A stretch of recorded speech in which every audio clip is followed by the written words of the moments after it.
अगोदर आम्ही जे दुसरं तणनाशक यूज करत होतो त्यावेळेस आम्हाला म्हणजे प्रॉपरली तण मरत नव्हतं.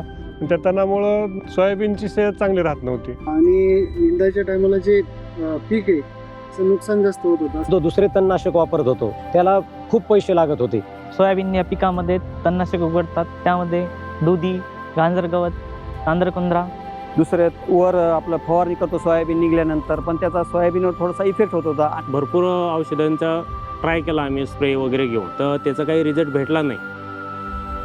आपण पेरल्याच्या नंतर थोडामध्ये तण वगैरे राहत होतं. स्ट्रॉंग आर्म यूज केल्यापासून आमचा पेरणीच्या नंतर 1-2 दिवसात मारतो 24 तास किंवा 48 तासाच्या आत, तर साधारण 30-35 दिवस कुठलंही तण येत नाही. एकाच टायमाला सगळं कंट्रोल करणारं एकमेव जर कोणतं हर्बिसाइड असेल तर ते म्हणजे आपलं स्ट्रॉंग आर्म आहे. आणि विशेष म्हणजे याचा सोयाबीनवर कोणताही परिणाम होत नाही. स्ट्रॉंग आर्म घालण्यासाठी वेगळा वेळ हा लागतच नाहीये, मुळीच लागत नाहीये.